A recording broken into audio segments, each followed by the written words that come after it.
Hello and welcome to your Eastern Idaho Daily Planning Briefing for Saturday, September 12th. My name's Alex from the National Weather Service in Pocatello. Your key points over the next few days: a ridge of high pressure is going to move into the area over the weekend, and that's going to lead to increasing temperatures each day through at least early in the week. Also with that ridge, we'll see a change in the flow of air. It'll turn more westerly, and that'll bring in some of the smoke that's in place over the far western United States. That'll lead to some diminished air quality. In terms of fire weather concerns, we'll see some near critical winds in RH and minimum relative humidity, I should say, particularly over the central Idaho mountains and the Arco Desert on Monday afternoon, early evening. In terms of precipitation chances, it looks rather scant. Our next chance of precipitation doesn't arrive until late next week.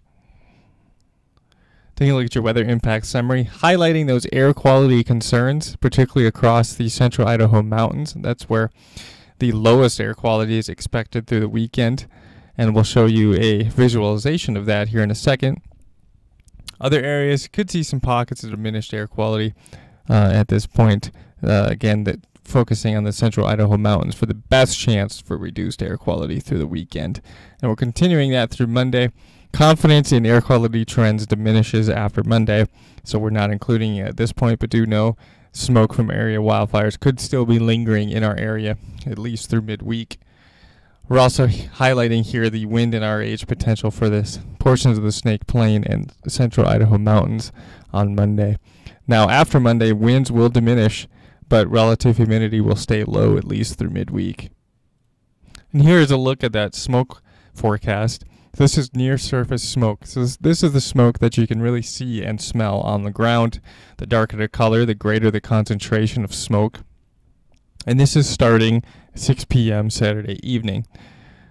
And you can see the forecast for increasing smoke concentrations here across the central Idaho mountains. And you can see how that expands across the central Idaho mountains as we go through Saturday night. There's also some expansion into the Snake Plain and far southeast corner of Idaho, but certainly the best chance, as we mentioned, for diminished air quality is over the central Idaho mountains. As you can see by this forecast, there is a chance for diminished air quality for the rest of eastern Idaho as well as we go through the day on Sunday. But there is some promise for some improvement later in the day Sunday due to increased mixing, but nonetheless, smoke will likely be with us here through the next few days. Here's a look at the satellite this morning, and there isn't a lot to see, is there? A real lack of cloudiness across all of western United States and the eastern Pacific Ocean. We have to go well out here into the central Pacific to see any cloud cover. And this is our next weather system that doesn't arrive, though, until late in the week. As you can see, it has a long way to travel before it gets into the western United States. Let's highlight the wind and RH potential for Monday. As you can see here, we're forecasting wind gusts Monday afternoon into the 20 to 30 mile per hour range. Areas in yellow here indicate where winds could gust over 30 miles per hour. Combine that with minimum relative humidity values under 15%, and we could see some pockets of critical fire weather conditions. All areas, for the most part, on Monday forecast to see minimum relative humidity values under 15%. And that trend has started a couple of days ago, so through the weekend as well. For today and Sunday, we'll see min-RHs below 15%, and we'll see that continue into at least midweek as well.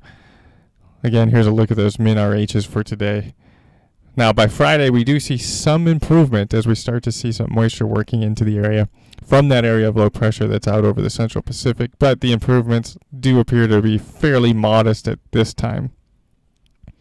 High temperatures today getting into the 80s in these orange areas that you see here, and we'll continue to increase those high temperatures over the next couple of days as the high pressure ridge builds into the area. You can see those trends reflected here as the graphics step through the days. Now again, late week we may see that area of low pressure and associated cold front arrive, bringing a slight cool down, a slight increase in moisture, and a slight chance of precipitation. We'll continue to monitor those trends though over the next couple of days. After that system moves out though, the odds are strongly favoring a return to above average temperatures and below average precipitation, taking us nearly into the end of September. So to summarize, a ridge of high pressure moving into the area this weekend. That'll bring an increase in temperatures each day through midweek. The day with the greatest risk for critical fire weather concerns is centered around Monday due to winds in RH, particularly over the central Idaho mountains. We'll also see diminished air quality, most likely at least through midweek. And we are not expecting any precipitation in the area until perhaps late in the week. That'll conclude the briefing for today. If you have any comments, questions, or feedback for us, we welcome that to the phone number, email address that you see here. Have a good day. Thank you, and we'll see you again tomorrow for the Sunday version of the East Idaho Planning Briefing.